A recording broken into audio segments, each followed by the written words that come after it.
नमस्कार साथियों, आपका स्वागत है स्टेनो एनजी के यूट्यूब चैनल में। आज हम ओपी शुक्ला बुक की पेज नंबर 149, 150 डिक्टेशन की प्रैक्टिस करेंगे। इस डिक्टेशन का समय 10 मिनट का रहेगा।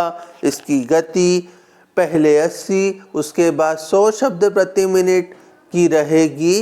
अब हम डिक्टेशन स्टार्ट करेंगे। 1, 2, 3, स्टार्ट। सभापति महोदय, दूसरा जो सबसे अधिक विवाद खड़ा हुआ है वह पब्लिक स्कूलों के सिद्धांत को लेकर हुआ है। मेरी समझ में नहीं आता है कि जब हम कुछ निहित स्वार्थी लोगों के हितों पर कुछ मुट्ठी भर लोगों के विशेष अधिकारों पर चोट करते हैं, वे संविधान की दुहाई देते हैं। संविधान की दुहाई देकर कहते हैं कि हमारे विशेष अधिकारों को आप छू नहीं सकते। इसमें चाहे राजाओं के प्रिवी पर्स का सवाल हो, चाहे राजकुमारी की शिक्षा का सवाल हो, या बड़े बड़े सेठों के बच्चों या बड़े बड़े नेताओं और अफसरों के बच्चों की शिक्षा का सवाल हो। Para change. महोदय, यह सही है कि हमारे संविधान ने यह अधिकार दिया है कि हम अपने बच्चों को जैसी शिक्षा देनी चाहे वैसी शिक्षा उन्हें दिलाए, लेकिन इसका यह अर्थ नहीं है कि हम अपने बच्चों को जेब काटने वालों के स्कूलों में जेब काटने की शिक्षा दिलाए। मेरी यह निश्चित धारणा है कि आज जो इस तरह के पब्लिक स्कूल है वे जेब काटने वाले पैदा कर रहे हैं। हमारे देश के अंदर सबसे अधिक समाज विरोधी तत्व इन्हीं स्कूलों द्वारा पैदा किए जा रहे हैं। जो बच्चे इन स्कूलों से निकलते हैं वे पता नहीं अपने आप को क्या समझते हैं। जो साधारण गरीब जनता है उसके लिए उनके दिलों में वहाँ पर नफरत पैदा की जाती है। जब वे इन स्कूलों से निकलकर बाहर आते हैं तो ऐसा व्यवहार करते हैं जैसे वे स्वर्ग से उतरकर आए हैं।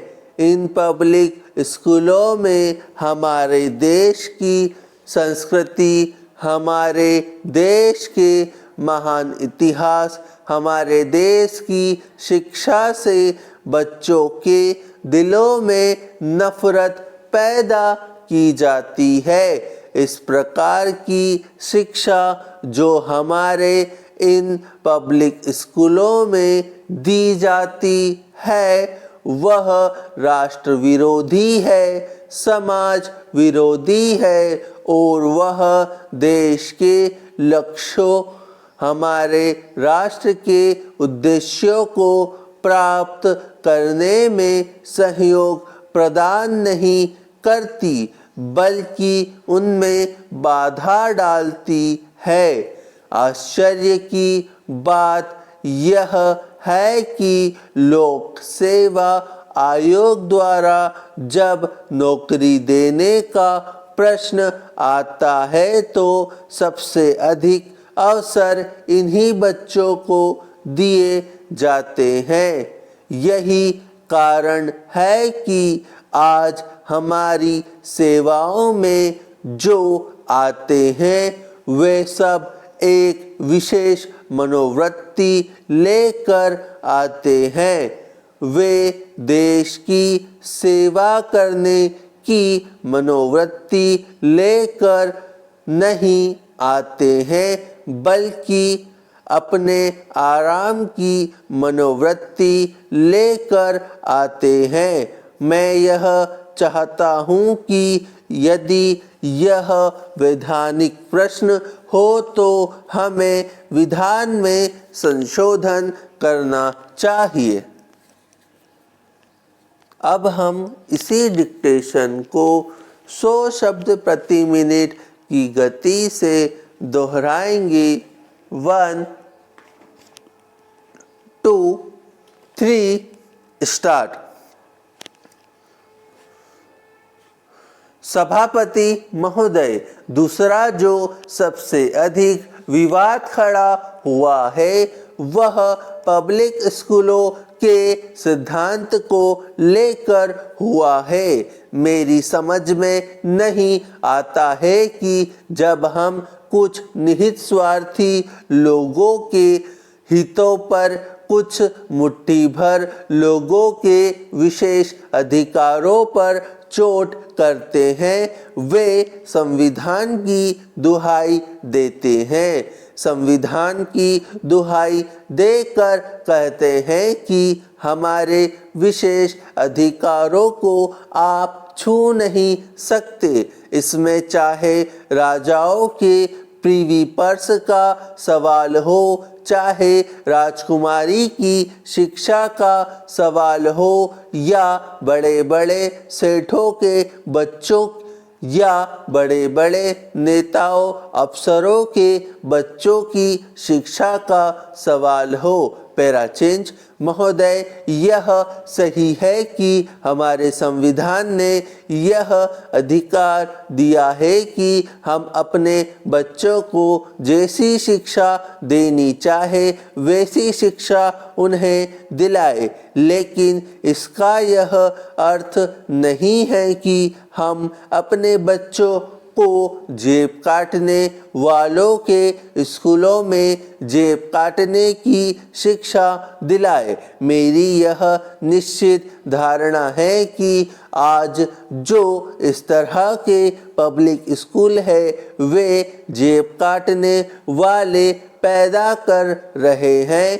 हमारे देश के अंदर सबसे अधिक समाज विरोधी तत्व इन्हीं स्कूलों द्वारा पैदा किए जा रहे हैं। जो बच्चे इन स्कूलों से निकलते हैं वे पता नहीं अपने आप को क्या समझते हैं। जो साधारण गरीब जनता है उसके लिए उनके दिलों में वहाँ पर नफरत पैदा की जाती है। जब वे इन स्कूलों से निकलकर बाहर आते हैं तो वे ऐसा व्यवहार करते हैं जैसे वे स्वर्ग से उतर कर आए हैं। इन पब्लिक स्कूलों में हमारे देश की संस्कृति, हमारे देश के महान इतिहास, हमारे देश की शिक्षा से